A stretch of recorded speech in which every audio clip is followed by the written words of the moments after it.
जी हाँ, आप 500 रुपए कमाते थे लेकिन आज 5000 कमाने लगे हैं। ये बड़ा काम है परमेश्वर का। 5000 से वो 50,000 पर ले जा रहा है हमारे को। बड़ा काम है परमेश्वर का। पर वो इसलिए नहीं कर रहा है कि हम उसकी ओर ध्यान ही न लगाएं, हम उसके कलाम पर ध्यान न लगाएं, हम उसकी बातों पर ध्यान न लगाएं, अपनी मस्ती में उस 50,000 में मगन हो जाएं। पर परमेश्वर बड़े काम इसलिए कर रहा है ताकि जमीन पर रहने वाले हर एक व्यक्ति, हर एक इंसान जान जाए कि आसमान का परमेश्वर यीशु मसीह ही है।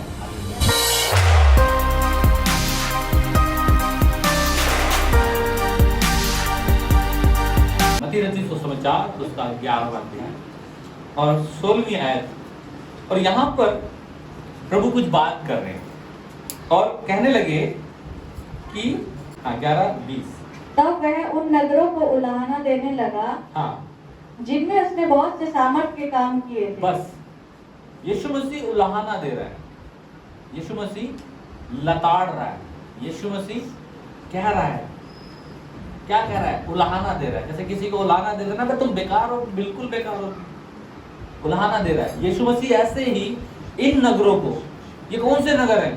पता है कौन से नगर हैं? ये ऐसे नगर हैं जहां पर यीशु मसीह ने आश्चर्य कर्म करे, बड़े बड़े काम करे। लंगड़े थे चलने लगे, रोगी थे चंगा हो गए, मुर्दे थे वो जिंदा हो गए। सब काम परमेश्वर ने करे। लेकिन एक टाइम आया जब इतने अच्छे काम करने के बाद इन नगरों को यीशु मसीह क्या करने लग गया? उलाहना देने लग गया, लताड़ने लग गया, बोलने लग गया। क्या बोल रहा था वो इन नगरों को? पता क्या कहने लग गया? कहने लगा क्योंकि उन्होंने अपना मन नहीं फिराया। हालेलुया। आज आपको एक बात बताना मांगता हूं खुदा के कलाम से। खुदावंद हमारी जिंदगियों में बड़े बड़े काम अपनी बड़ी महिमा के लिए नहीं कर रहा। नहीं, ध्यान रखिएगा। तो ये कहे जैसे कि अगर मैं अपनी गवाही दूं तो बिल्कुल मौत के करीब और खुदावंद ने मुझे बचाया। हालेलुया। तो ये बड़े काम खुदावंद मेरी जिंदगी में इसलिए नहीं कर रहा कि वो उसको बहुत बड़ी महिमा मिलेगी। वो तो महिमा के योग्य है ऑलरेडी, सारी महिमा ही उसके लिए। पर वो कह रहा है मैं आश्चर्य कर्म बड़े काम इसलिए कर रहा हूं ताकि हम और आप यीशु मसीह की ओर फिर जाएं, हम और आप यीशु मसीह की ओर मुड़ जाएं, हम और आप यीशु मसीह पर ईमान लेकर आएं और अपना मन प्रभु की ओर लगाएं। आप आए होंगे किसी बीमारी से, परमेश्वर ने आपको चंगा कर दिया होगा। आप आए होंगे किसी सवाल से, परमेश्वर ने आपके सवाल को आंसर दे दिया होगा। आप आए होंगे किसी घबराहट से, परमेश्वर ने घबराहट दूर कर दी होगी। आप तमाम मुसीबतों से आए होंगे, पर मैं धन्यवाद करता हूं परमेश्वर के घर का कि यहां से तमाम दिक्कतों को वो दूर करता है, अपनी हुजूरी से सबको चंगा करता है। लेकिन इतने बड़े आश्चर्य काम वो अपनी महिमा के लिए नहीं कर रहा। उसमें उसकी महिमा तो है, पर वो पता है क्यों कर रहा है? वो इसलिए कर रहा है ताकि हम मन फिराएं। क्या करें? खुदावन की ओर मन फिराएं, परमेश्वर की ओर ध्यान लगाएं। इसलिए वो कह रहा है मैं उलाहना दे रहा हूं उन नगरों को जिनमें मैंने बड़े बड़े काम करे। आज हमारी जिंदगी भी उन नगरों के अनुसार हो सकती है कि परमेश्वर हमारी जिंदगी में तो बड़े बड़े काम करे, लेकिन हम परमेश्वर की तरफ फिर ही नहीं रहे।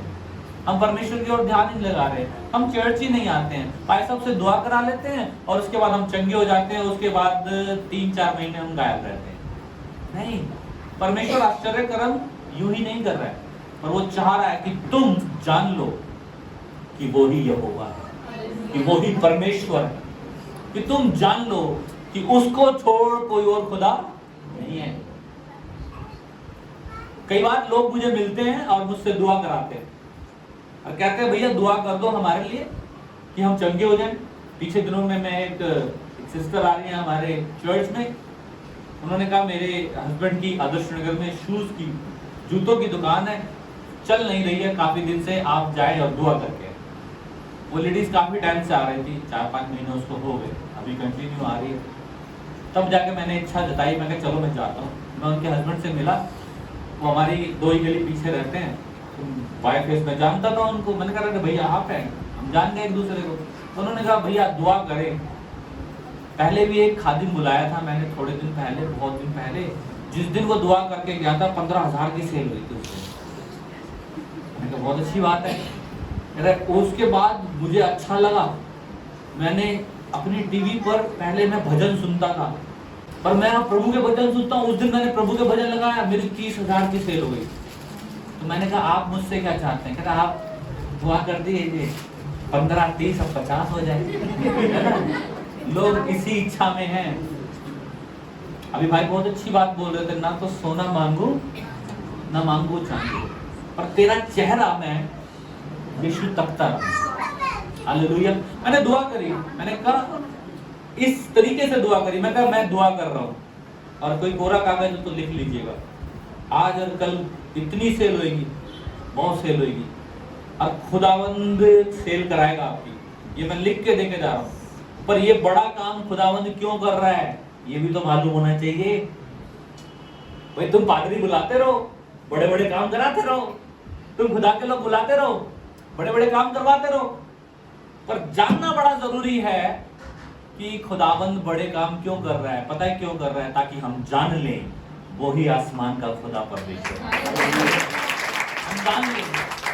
वो कहने लगा उन शहरों को, मैं तुम पर हाय बोलता हूं, इतने आश्चर्य कर्म मैंने तुम्हारी जिंदगियों में करे, तब भी तुम मन नहीं फिराए, तब भी तुम मेरे प्रति कोई भाव नहीं लेकर आए, तब भी तुम मेरे घर में नहीं आए, तुम आकर मेरी आराधना नहीं कर रहे हो, आकर स्तुति नहीं कर रहे हो, बड़ाई नहीं कर रहे हो। कह रहे हैं सबसे अधिक बात मैं उलाहना दे रहा हूं उन नगरों पर पता है आगे क्या कहता है? कहता है हाय खुराजीन, हाय बेतसैदा, ये दो शहर ऐसे बात के बारे में बता रहा है।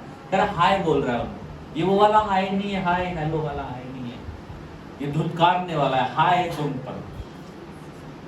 उसने धुतकारा इन शहरों को, इन नगरों को, कि तुम पर हाय। क्यों कह रहा है? कह रहा जो सामर्थ के काम तुम में किए गए, ध्यान से सुनिएगा। कह रहा जो बड़े बड़े काम तुम में किए गए, यदि वे सूर और सैदा में किए जाते। कितने लोग सूर और सैदा के बारे में जानते हैं? ये ऐसे नगर थे जो दिन के दिन ही उजाड़ दिए गए थे, इनको टाइम भी नहीं मिला था। कह रहा है मैं तुम्हें हाय बोलता हूं, तुम पर हाय, कि जितने बड़े सामर्थ के काम मैंने तुम्हारे अंदर करे, अगर वो वाले काम मैं सूर और सैदा में कर देता तो वो क्या करते? तो टाट ओढ़कर और राख में बैठकर वे कब के मन फिरा ले। वो तो कब के मन फिरा ले। अजीजों ये मौका हमको मिला है, मन फिराने का मौका मिला। आश्चर्य कर्म खुदावंद हमारी जिंदगियों में कर रहा है। जी हाँ, आप 500 रुपए कमाते थे लेकिन आज 5,000 कमाने लगे हैं। ये बड़ा काम है परमेश्वर का। 5,000 से वो 50,000 पर ले जा रहा है हमारे को। बड़ा काम है परमेश्वर का, पर वो इसलिए नहीं कर रहा है कि हम उसकी ओर ध्यान ही न लगाए, हम उसके कलाम पर ध्यान न लगाए, हम उसकी बातों पर ध्यान न लगाए, अपनी मस्ती में उस 50,000 में मगन हो जाएं। पर परमेश्वर बड़े काम इसलिए कर रहा है ताकि जमीन पर रहने वाले हर एक व्यक्ति, हर एक इंसान जान जाए कि आसमान का परमेश्वर यीशु मसीह ही है। कह रहा मैं बड़े काम इसलिए कर रहा हूँ। और कहने लगा अगर ये काम मैंने सूर सैदा में किए होते तो वो तो कब का मन बदल देते, परंतु मैं तुमसे कहता हूँ कि न्याय के दिन तुम्हारी दशा सूर और सैदा की दशा से अधिक सहन योग्य हुई। मैं न्याय की बात नहीं करने बैठा यहाँ पे, पर समझ के देखिएगा। आज परमेश्वर बड़े बड़े काम आपकी जिंदगियों में, मेरी जिंदगियों में, मैं इसको अपने से रिलेट कर रहा था। इस आयत को, इस कलाम को मैं अपने से रिलेट कर रहा था। मैं कुछ ऐसे कह रहा था, हाँ अगर खुदावंद बोले कि हाय बंटी तुझमें मैंने इतना बड़ा काम किया, अगर ये काम मैं किसी और में कर लेता तो वो मन फिरा लेता, और अगर तू मन ना फिराए तो हाय। पर जरूरी है कि जब खुदावंद हमारी जिंदगी में बड़े बड़े काम कर रहा है तो आइए उसकी ओर फिर जाएं। उसकी ओर फिरने का मतलब, मन फिराने का मतलब, यीशु मसीह ने आके सबसे पहला प्रचार यही किया था, मन फिरा लो, स्वर्ग का राज्य निकट है। हालेलुया। आज सोच बदलना बड़ा जरूरी है, विचार बदलने बड़े जरूरी है। आप सचमुच में, जी हाँ, आप कहें कि हम गरीब हैं, ठीक है मानता हूँ, लेकिन अब आप कहें कि हम खुदा के बेटा बेटी हैं, और खुदा के बेटा बेटी गरीब नहीं होते, वो ऐसे होते हैं कि कईयों को धनवान बना देते। हालेलुया। आप कहें हम धनवान हैं, हम शांति के राजकुमार के बेटे हैं और शांति का भंडार है हमारे अंदर। तो जितने अशांत लोग हैं ना, उनको हम धनवान बना देंगे शांति देकर। हालेलुया। जरूरी है समझना अपने विचारों में, अपनी हर ख्यालातों में। मैं बस छोटी सी बात आपके बीच में क्या कह जाऊंगा, और वो ये है कि खुदावंद आपकी जिंदगियों में ताउम्र, जब तक मैं कब्र में नहीं जाता, बड़े से बड़ा काम करता रहेगा। और जरूरी है कि मैं उसकी ओर निगाहें लगा कर रखूं। मैं कहूँ खुदा माफ करे मुझे, मेरे से बड़ी भारी गलतियां हुई हैं, लेकिन धन्यवाद प्रभु कि मुझे तूने मौका दिया कि मैं तेरी तरफ फिर चलूं। एक ऐसी जाति की तरफ चलेंगे जल्दी से, निर्गमन 16 अध्याय, निर्गमन की पुस्तक 16वां अध्याय, और एक वाक्य यहां से हम पढ़ना शुरू कर रहे हैं। आपको अच्छा लगेगा, जल्दी जल्दी पढ़ेंगे क्योंकि सारी बातें हम पूरी कर सके। और यहाँ पर लिखता है 16वें अध्याय की निर्गमन की पुस्तक, उसकी पहली आयत में लिखता है, कह रहा है, फिर एलीम से कूच करके इजराइलियों की सारी मंडली मिस्र देश से निकलने के बाद, हाँ जी, दूसरे महीने के 15वें दिन को, हाँ, सीन नामक जंगल में, हाँ, जो एलीम और सीने पर्वत के बीच में है, आ पहुंची। जंगल में इजराइलियों की सारी मंडली, हाँ, मूसा और हारून के विरुद्ध बकबक करने लगी। ध्यान से सुनिएगा, ये मंडली आपको पता है ना, ये इजरायली लोग जो बड़े दास्तव में थे, कहाँ थे? मिस्र में थे। वहां बड़ी कष्ट से रहते थे, इनसे भारी भारी काम कराया जाता था, और इनकी चिल्लाहट, इनकी पुकार खुदावन तक पहुंची, और खुदावन ने अपने दास मूसा को भेजकर इनको मिस्र देश से निकाल लिया, है ना। अपने दास को भेजा, अपने खादिम को भेजा, और उनको उनकी उस कठिनाइयों से क्या करा? निकाल लिया। उस लाल समुंदर को दो भाग करके इन्हें निकाल लिया, और इनको ले जाना चाहता है एक ऐसे मुल्क में जहां दूध और मधु की धाराएं बहती हैं। उनको बहुत प्रॉस्पर करना चाहता है, बहुत आशीष देना चाहता है, बरकत देना चाहता है। लेकिन जब सारे काम हो जाते हैं तो ये लोग अब बकबक करने लगे हैं। क्या करने लगे? बकबक कर रहे हैं। बकबक किस बात की हो रही थी? पता किस बात की हो रही थी? ये बकबक करने लगे मूसा के प्रति, हारून के प्रति, और जब बकबक करने लगे तो कहने लगे, इजरायली उनसे कहने लगे, जब हम मिस्र देश में थे, मांस की हांडियों के पास बैठकर मनमाना भोजन करते थे। मनमाना। इनको पता है क्या याद आया? इनको याद आया, अरे यार मिस्र में मनमाना भोजन करते थे, बढ़िया खाते थे, मनमाना भोजन करते थे। तब यदि हम यहोवा के हाथ से मारे भी जाते तो यही बड़ी बात थी, उत्तम था। ध्यान से समझिएगा, मैं बात जो आपको बताना मांग रहा हूं वो ये है कि परमेश्वर इनको इनकी कठिनाइयों से निकाल लाया। बड़ा आश्चर्य कर्म करा था इनकी जिंदगी में।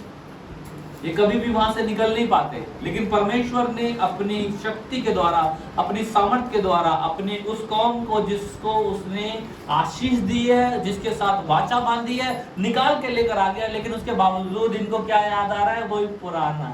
और याद पता क्या कर रहे हैं? मनमाना भोजन। काश याद करते ही ईंटें कैसे धोते थे, कैसे मिस्री इनको कोड़े मारते थे, क्या काम करो, पर इन्हें मनमाना भोजन। आज पता है यही हो रहा है हमारे साथ। परमेश्वर हमारे जिंदगियों में बड़े बड़े काम करता है, आश्चर्य के काम करता है, और हमें क्या याद आता है? वही पुराना जीवन। वही अच्छे थे, यहाँ क्यों आ गए? वही अच्छा था, सब कुछ वही अच्छा था। हालेलुया। और यहाँ तक नहीं हुआ, मैं पढ़वाना नहीं मांग रहा कि बहुत सारी चीजें हैं। तब खुदावन कहने लगा, कह रहा मैं अपने लोगों को, इनको खाना खाना है, मन्ना मैं आसमान से इनके लिए डालूंगा, बटेर दूंगा, मैं इनको बढ़िया बढ़िया खाना मैं इनको दूंगा। तब परमेश्वर ने इनको कहा कि रोजमर्रा के लिए उनको उठा लिया करो। एक दिन के लिए एक ही दिन का मन्ना होना चाहिए, एक ही दिन का, दूसरे दिन का मत लेना। और छठवें दिन के लिए क्या करना? 7वें दिन का भी ले लेना, क्योंकि छठवें दिन नहीं बरसाऊंगा, छठवें दिन के लिए, 7वें दिन के लिए एक साथ बटोर लेना, क्योंकि 7वां दिन क्या था? वो विश्राम दिन था। ये ऐसे ही करने लगे, है ना। पर कई लोग एक दिन का ना लेके 2-2 दिन का लेने लगे कि हम तो ज्यादा ले लेते हैं। पर पता है क्या हुआ? वो सड़ गया, वो खराब हो गया। परमेश्वर हमारे हर दिन की जरूरतों को पूरा करता है। कल की चिंता मत करो, कल की चिंता कल आप कर लो। हालेलुया। पर मैं इस वाक्य को पढ़वा इसलिए नहीं रहा क्योंकि बहुत लंबा भी है, लेकिन ध्यान से समझिएगा इस बात को। परमेश्वर इनको मन्ना खिला रहा है, परमेश्वर इनको बटेर खिला रहा है, फिर गुड़गुड़ा रहे हैं। अब कह रहे हैं हमें पानी चाहिए, अब कह रहे हैं हमें वो चाहिए, हमें ये चाहिए। हमेशा ही ये बढ़िया एग्जाम्पल है हमारी जिंदगियों से। कई बार हम इतना गुड़गुड़ाते रहते हैं, इतना गुड़गुड़ाते रहते हैं, इतनी सारी चीजें हम अपनी जिंदगियों में करते रहते हैं। काश हम इन बातों को समझे। परमेश्वर जो आश्चर्यकर्म हमारी जिंदगियों में कर रहा है ना, वो इसलिए नहीं कर रहा है कि उसका नाम बहुत महिमा पाओ, वो तो ऑलरेडी महिमा के योग्य, उसका नाम तो सर्वदा के लिए है। पर वो कर इसलिए रहा है ताकि मैं उस सलीब की ओर ध्यान दे सकूं, मैं ध्यान दे सकूं कि परमेश्वर की ओर मैं फिर सकूं, अपनी जुबान को, अपने विश्वास को उसके भरोसे पर रख सकूं। इसलिए कह रहा है जो काम मैं तुम्हारी जिंदगियों में कर रहा हूं, इन बाहर जो भटकते हुए लोग हैं इनकी जिंदगियों में करता तो वो कब के मन फिरा के चर्च फुल हो जाते हैं। हालेलुया। पर आज हमें दृढ़ होने की जरूरत है, आज हमें स्ट्रांग होने की जरूरत है। आज कहें खुदा बाप थैंक यू, आपने हमारी जिंदगियों में बड़े काम करे, पर आज हम एक स्टेप ऊपर जाना मांगते हैं। वो स्टेप पता है क्या है? ये बाइबल में ये वाला स्टेटमेंट मेरा सबसे खूबसूरत स्टेटमेंट है, इसको मैं बहुत पसंद करता हूँ, और वो स्टेटमेंट है शद्रक, मेशक और अबेदनगो। इनकी जिंदगी में परमेश्वर अभी क्या काम करने जा रहा है वो तो बात की बात है, पर पहले इन्होंने डिनाई कराया, ना क्या कराया? नबूकदनेस्सर राजा ने अपनी बड़ी मूर्ति बनवा ली और कहने लगा इसको दंडवत करो। और जैसा कि ये तीनों लड़के परमेश्वर की कलाम को पढ़ते थे, उसकी आज्ञाओं को मानते थे, कलाम में लिखा था कि तू मुझे छोड़ किसी को दंडवत नहीं करना, तो इन्होंने इनकार कर दिया। और जब इनकार किया गया तब एक दंड था, जो लोग इनकार करेंगे उनको आग के भट्टे में क्या करा जाएगा? डाल दिया जाएगा। तो जब राजा को मालूम पड़ा तो आग के भट्टे में डालने के लिए इनको बुलाया गया। कह रहे नहीं करोगे? तो उन्होंने कहा नहीं करेंगे। तब पता है राजा को उन्होंने एक स्टेटमेंट दिया। आज हमें उस स्टेटमेंट पर आने की जरूरत है, क्योंकि आज दुनिया इसी बात को देख रही है, हमारा काम बनेगा तो हम प्रभु के घर जाएंगे, भैया चमत्कार होंगे तो हम नमस्कार करेंगे, है ना? ये चमत्कार नमस्कार का चक्कर नहीं है जी, ये संबंध है। वो मेरा पिता है और मैं बेटा, वो पिता है मैं बेटी हूँ। हालेलुया।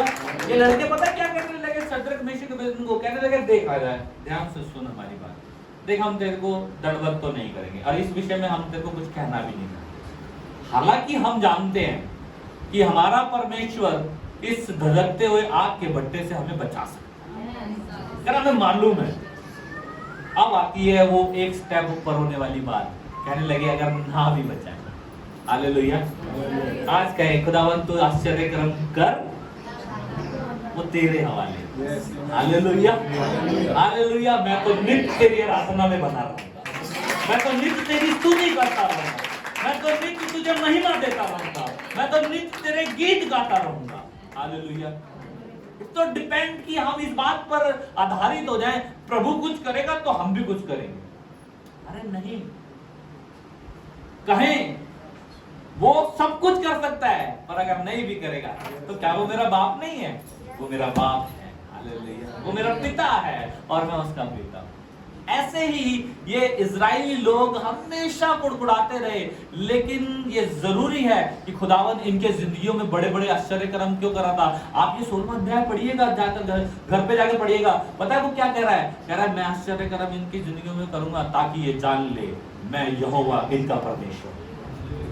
मैं पढ़ के बड़ा अचंभित हुआ। मैं कहा प्रभु आप इसलिए काम कर रहे थे ताकि ये जान ले।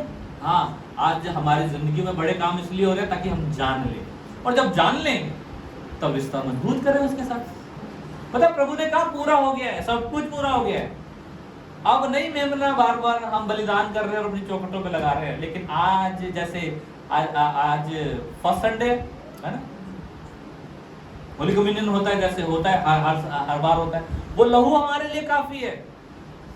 उस लहू के द्वारा विपत्तियां, पता क्या था? वो लहू जो चौखट पे लगता था उसको बोलते हैं पास ओवर फीस्ट, है ना, मतलब विपत्ति का उसके ऊपर से लांग जाना, और जिस पर वो लहू लगा था वहां से विपत्ति लांग गई। ऐसे ही बीमारी मेरे पास आई, पर धन्यवाद हो प्रभु का कि उसका लहू मुझ में पाया गया और वो बीमारी लांग गई। विपत्ति आप पर आई, कोई बात नहीं, पर देखिएगा वो लांग जाएगी। हालेलुया। और तब कहिए खुदावन मैं तेरी ओर आता हूँ, तेरे कलाम को पढ़ना चाहता हूँ। तूने सब कुछ पूरा कर दिया, मेरे को करने की जरूरत नहीं है। लेकिन ध्यान से समझिएगा, जब सब कुछ पूरा हुआ है तो परमेश्वर एक नई आज्ञाएं देकर जा रहा है। अब वो धन्य कह रहा है, किनको कह रहा है? तुम मन के दीन हो, तुम धन्य हो। तुम शोक करते हो, अरे तुम धन्य हो, है ना? तुम माफ कर देते हो, तुम धन्य हो। हालेलुया। तब वो कह रहा है, और पता क्या कह रहा है? कह रहा है तुम जगत की ज्योति हो। इससे पहले थोड़ी ना किसी ने कहा था, कहने लगा तुम नमक हो, इससे पहले थोड़ी ना कहा था। और परमेश्वर बता रहा है कि दुआ ऐसे करो, दान ऐसे डालो, परमेश्वर की उपस्थिति में ऐसे आओ, और बड़े बड़े दृष्टांत देकर परमेश्वर इस बात को सिखाना मांग रहा है कि हम उसकी ओर लौटें। ये कोई क्रिया नहीं है जिसे आप कहें अरे नहीं प्रभु के घर में जाना है और ऐसे ऐसे करके बस, हाँ नहीं, ये कुछ संबंध बहुत जरूरी है हमारा। इसलिए यहां पर वो कहने लगे कि काश मैंने ये काम सूर और सैदा में किए होते तो वो कब के मन फिरा लेते। पर आज बड़े बड़े काम हमारी जिंदगियों में इसलिए हो रहे हैं ताकि हम खुदावन की ओर क्या करें? ध्यान लगाएं, परमेश्वर की ओर क्या करें? मन लगाएं। ये 10 कोढ़ी थे, और जब यीशु मसीह के पास आए तो यीशु मसीह ने कोई मंत्र नहीं फूका इन पर क्या कहा? किसको दिखा? याजक को दिखा, है ना? जाओ अपने आप को क्या करो? याजकों को दिखाओ। पता है क्यों कहा था? व्यवस्था पढ़ेंगे ना जब आप, तो याजकों को जो कोढ़ी जब शुद्ध होता था तो उसको उसके प्रति जो है ना, जो क्रिया थी वो करनी पड़ती थी। तो इसलिए वो कह रहा था जाके याजकों को दिखाओ, याजक चेक करेगा और तुमको, क्योंकि याजक ही इस बात की लिखित में देता था कि हाँ ये अब शुद्ध हो गए। और लिखा है वो जाते जाते ही क्या हो गए? शुद्ध हो गए, चंगे हो गए। अच्छा, उन 10 कोढ़ियों में से कितने लौटे हैं? कितने लौटे? शुद्ध तो 10 हुए थे, लौटे कितने? आज यही रेशो कलीसिया का है। 10 के 10 बरकत लेके जाएंगे, 10 के 10 बरकत लेके जाएंगे कलीसिया से। और मैं धन्यवाद करता हूँ उस एक व्यक्ति के लिए जो ईमानदारी से आके कहेगा प्रभु मैं तेरे पीछे होना मांगता हूँ, मैं तेरे पीछे होना मांगता हूँ। हालेलुया। प्रभु ऐसे नहीं कर रहा है तुम 10, चलो मैं 5 को करूंगा, 5 तुम भागो यहाँ से, नहीं। वो 10 के 10 की जिंदगियों में काम करेगा, आश्चर्य कर्म करेगा। और मैं धन्यवाद करता हूँ उस एक जिंदगी के लिए जो उसके पीछे हो लेती है। आज ऐसे बनिए, आज हमें ऐसे बनने की जरूरत है कि प्रभु मैं अपना मन तेरी ओर लगाता हूँ। ये आश्चर्य कर्म एक ऐसा सहारा बना कि मैं तेरे पास पहुंच गया। और धन्यवाद इस बीमारी का कि ये जो आई, अगर नहीं आती तो तेरे घर में आश्चर्य कर्म नहीं देख पाता और तेरे पीछे नहीं हो पाता। इन कोढ़ियों के लिए ये कोढ़ इनके लिए अच्छा था, क्योंकि यीशु मसीह से मुलाकात नहीं होती, यीशु मसीह इनको रास्ता नहीं दिखाते और उनमें से एक लौट के नहीं आता। सब कुछ परमेश्वर ने रखा हुआ है। इसलिए आज समझिए इस बात को, बड़े आश्चर्य काम खुदावन करता जाएगा। अरे वो तो अति करुणा में दयालु है, क्रोध विलंब से करता है। हालेलुया। उसकी दया तो अपार है। पर समझना हमें बहुत जरूरी है कि प्रभु आपने हमें जिंदा रखा हुआ है तो किस लिए रखा हुआ है? इसलिए रखा हुआ है ताकि हम तेरी बड़ी महिमा कर सके। लास्ट आयत पढ़ेंगे मत्ती रचित सुसमाचार 5वां अध्याय और उसकी 20वीं आयत। जरा इस आयत को समझिएगा। बस कहने लगा, क्योंकि मैं तुमसे कहता हूँ कि यदि तुम्हारी धार्मिकता शास्त्री और फरीसियों की धार्मिकता से बढ़कर ना हो। बस कहने लगा तुम्हारी धार्मिकता किससे बढ़कर ना हो? शास्त्रियों और फरीसियों से। देखिए ध्यान से समझने के, बस ये लास्ट आया था, इसके बाद हम दुआ कर देंगे। धार्मिकता को किसी के साथ कंपेयर किया जा रहा है, मतलब एक आइडल दिखाया जा रहा है। तो कैसे समझेंगे हम? जैसे एक छोटी सी आयत बोलता है, एक छोटा सा आयत नहीं है, एक बात बताता हूँ। अगर तुम अंबानी से अमीर नहीं हुए ना तो तुम फिर अमीर नहीं हो। मेरी बात को समझने की कोशिश करिए, है ना। अंबानी इंडिया का सबसे अमीर धन में माना जाने वाला है ना। धन में इसलिए बोल रहा हूँ क्योंकि धन में ही है वो, क्योंकि मन के अमीर तो खुदावन ने अपने लोगों को बना रखा है, अपने लोगों को बना रखा है। हालेलुया। तो कुछ इसी तरीके से एक आइडल या यूं कहें एक उसके साथ कंपेयर करा। क्या कहा गया? कह रहा है तुम्हारी धार्मिकता अगर शास्त्री और फरीसियों की धार्मिकता से बढ़कर ना हो। पता है शास्त्री और फरीसी इनके विषय में लिखा है, ये तो जीरे तक का दशवांश देते थे। किसका? जीरे तक का। पौलुस इन्हीं में से था। कह रहा तुम क्या व्यवस्था को मानोगे, मैं कितनी व्यवस्था मानता था तुम्हें मालूम भी नहीं है। इस बात को बड़ा खुल्लम खुल्ला कहता है वो, और सारी बातों को पूरा करता है। यानी कि ये जो 5 किताबें हैं ना स्टार्टिंग की, जिनको तौरेत बोला जाता है, जिनको मूसा ने लिखी है, इसमें लिखी तमाम बातों को ये फरीसी और शास्त्री पूरा करते थे। और इसी पूरा करने का इनके अंदर क्या था? घमंड था। हम उपवास करते हैं, हम दशवांश हम देते हैं, जो मूसा ने कहा है वो हम करते हैं। पर परमेश्वर कह रहा है तुम्हारी धार्मिकता, क्योंकि ये ऐसा करके अपने आप को सबसे ज्यादा धर्मी मानते थे, है ना। ये सारे काम करके क्या कहते थे? हम बहुत बड़े धर्मी हैं। तो परमेश्वर पता है कहने लगा तुम्हारी धार्मिकता इनसे बढ़कर होनी चाहिए। अगर तुम्हारी धार्मिकता इससे बढ़कर नहीं हुई ना तो तुम स्वर्ग के राज्य में कभी प्रवेश नहीं कर पाओगे। हाय खुदावन, कैसी बात कह रहे हो आप? ये तो अपने आप में इतनी सारी बातें पूरी करने वाले हैं। पर पता है ये बात क्या थी? ये बात थी, ये फरीसी, ये शास्त्री तमाम उन बातों पर जो मूसा ने लिखी थी उसको पूरा करके अपने आप को घमंड के साथ, अपने आप को बड़ी स्ट्रांग होकर कहते थे, पर खुदावन के कलाम पर ईमान नहीं लाते थे।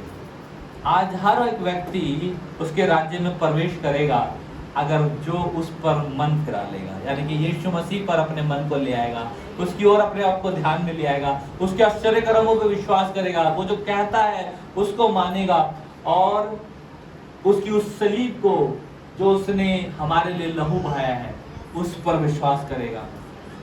तब हम कैसे धर्मी ठहरे? ये लोग कैसे धर्मी ठहर रहे थे? व्यवस्था को पूरी करके। हम कैसे धर्मी ठहर रहे हैं? व्यवस्था तो हमारे खुदावंद ने पूरी कर दी, भविष्यवाणी सारी यीशु मसीह ने पूरी कर दी। तो हम कैसे धर्मी ठहर रहे हैं? कहें कि हम उस पर ईमान लाने के द्वारा धर्मी ठहरे। आज हमारी धार्मिकता बड़ी है। आज की शाम में बस इसी बात को लेके जाइएगा, कहे खुदावन तू बहुत बड़े आश्चर्य करता है हमारी जिंदगी में। हम नहीं भी करेगा ना तब भी तो हमारा पिता है।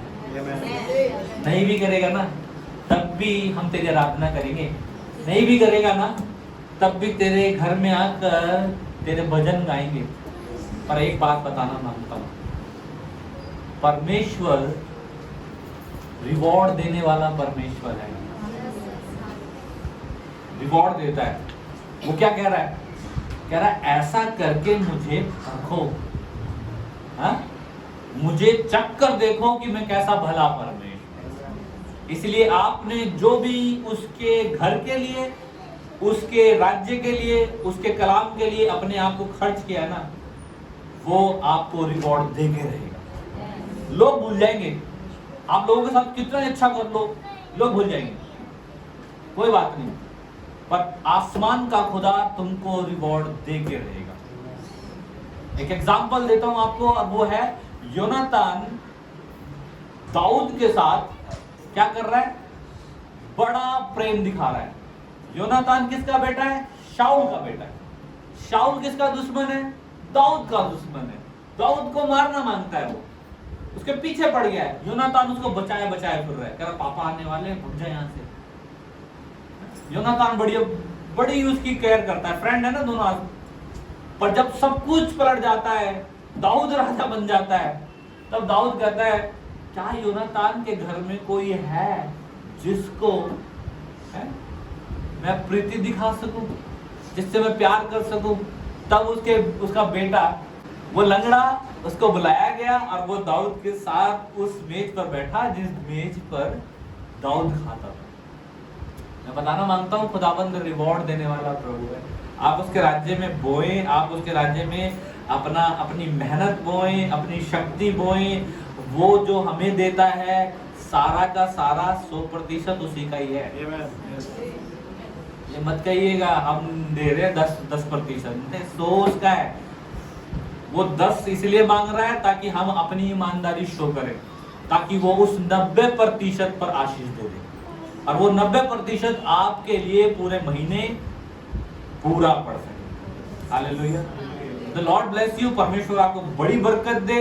इतना ख्याल रखें कि खुदावंद आश्चर्य कर्म करता है, करता था और करता रहेगा, पर ये जान लेना कि वो आश्चर्य कर्म क्यों कर रहा है, ताकि हम जान लें कि वो ही परमेश्वर है और उसकी ओर फिर जाएं, अपने मन को उसकी ओर लगाएं, अपने ध्यान को उसकी ओर लगाएं, और जो वो किताब में यानी कि अपने कलाम में कहता है उसको अब हम पूरा करने की कोशिश करें। Praise the Lord. परमेश्वर आपको